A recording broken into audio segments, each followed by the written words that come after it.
With the recent news about Linkle for Hyrule Warriors Legends, I got to thinking about how much she fits in with Anita Sarkeesian's Ms. Mail character. Not to my surprise, there are supporters of hers that are making this very complaint. They're also complaining about how this isn't even the core series.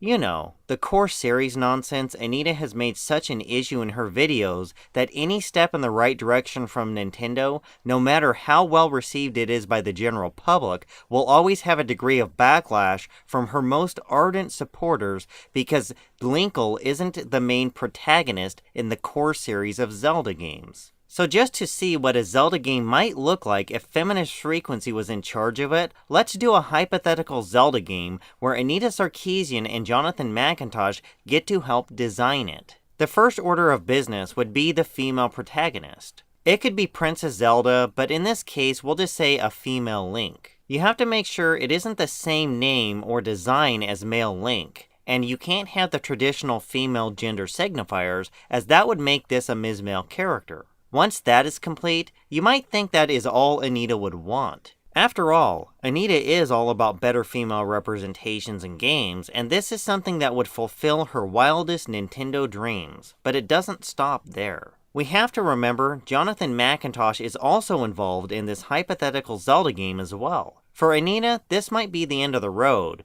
but for McIntoshed, he'd just be getting started. First thing he'd comment on is how violence is the primary form of engagement in Zelda games, so he'd want a dialogue or problem-solving option with every enemy in the game, just so you have a choice to take part in this over-glorified violence of killing fictional creatures. Once that is solved, there is still the possibility of violence, so all the violence you do commit needs to be framed as tragic. Over time, our female Link needs to have an emotional toll taken on her from all the violence she commits. After that, Jonathan would start looking at game mechanics, such as destroying jars and houses for rupees. Destroying someone else's property for money is worrisome. It reinforces theft if you enter another person's residence to destroy their property and take their money. Chopping down bushes with your sword is problematic. They need to replace that mechanic with planting seeds. Instead of destroying things for items, players should be encouraged to grow or build things for them. Then we have to get rid of bombs entirely. It reinforces regressive notions that blowing things up solves problems. With all the real-world destruction caused by bombs, the last thing we want is kids blowing things up in games.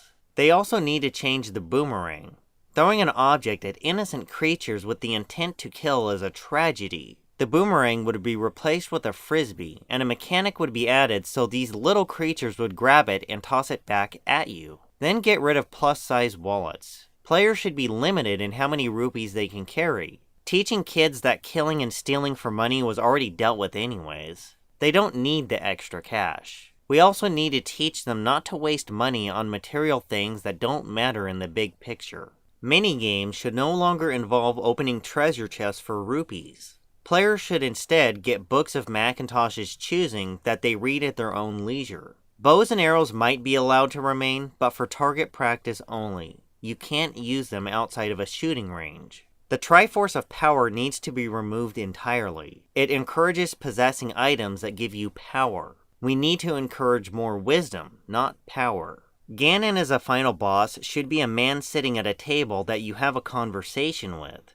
Make it a learning lesson. He should provide questions with multiple choice answers describing how your adventure made you feel up to this point.